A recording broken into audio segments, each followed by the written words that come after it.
পাটায় বাটা মরিচ ভর্তা দিয়ে খিচুড়ি রান্না খেতে যে এত মজা। আসসালামু আলাইকুম এভরিওয়ান, সবাই কেমন আছেন? সব পদের সবজি আর কি যা যা বাসায় ছিল, আর সাথে অল্প একটু চিকেন নিয়েছি, পেঁয়াজ কুচি, রসুন কুচি, তারপরে মরিচ কুচি, সব কিছুই হচ্ছে নিয়ে নিচ্ছি। আজকে মূলত আমরা সবজি খিচুড়ি খাবো বাটা মরিচ দিয়ে। এত মজা লাগে, আর সাথে হচ্ছে একটা মজার সালাদ বানাবো। তো ভিডিওটা স্কিপ না করে ফুল ভিডিও দেখেন, তাহলেই বুঝতে পারবেন।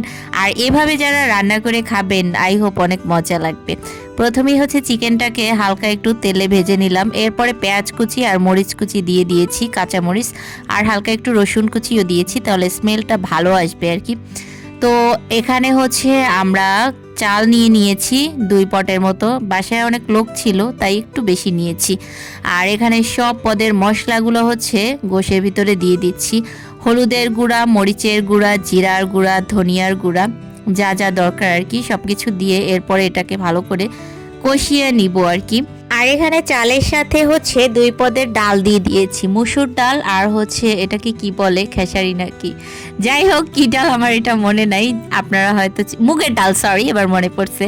তো এটা হচ্ছে দিয়ে তারপরে ভালো করে ওয়াশ করে নিলাম। আর এখানে গোশটা এই ফাঁকে ভালো করে সিদ্ধ হয়ে গেছে।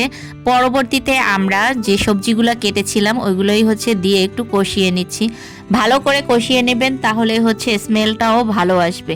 আর এর ভিতরেই হচ্ছে আমরা চাল ডাল সব কিছু মিক্সড করে ওয়াশ করে নিয়েছি। এরপরে এগুলো হচ্ছে সবজির ভিতরে দিয়ে ভালো করে কষিয়ে রাইস কুকারে রান্না করব। এখানে ভালো করে ভেজে তারপর রাইস কুকারে বসিয়ে দিলাম। আর এখানে হচ্ছে শুকনা মরিচ ভিজিয়ে রেখেছিলাম, ওটাই হচ্ছে রসুন পেঁয়াজ দিয়ে তারপরে ভর্তা করে নিয়েছি।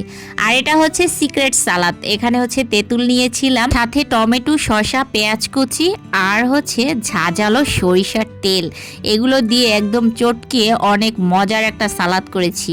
আর একটু ধনিয়া পাতা দিয়েছি স্মেলের জন্য। এই সালাদটা দিয়ে খিচুড়ি খেতে যে এত মজা, পাটায় বাটা মরিচ ভর্তা আর সালাদ, খিচুড়িটার যে কম্বিনেশনটা আসছে, আই হোপ মানে আপনি পাগল হয়ে যাবেন। আমি তো অনায়াসে 1 প্লেট খিচুড়ি একদম খেয়ে ফেলছি, এত ভালো লাগছে। আপনারাও কিন্তু ট্রাই করে দেখতে পারেন। বাই দ্য ওয়ে, কে কোন জায়গা থেকে ভিডিওটা দেখেছেন অবশ্যই জানাবেন। নেক্সট ভিডিওতে আবার দেখা হয়ে যাবে, অ্যান্ড আল্লাহ হাফেজ।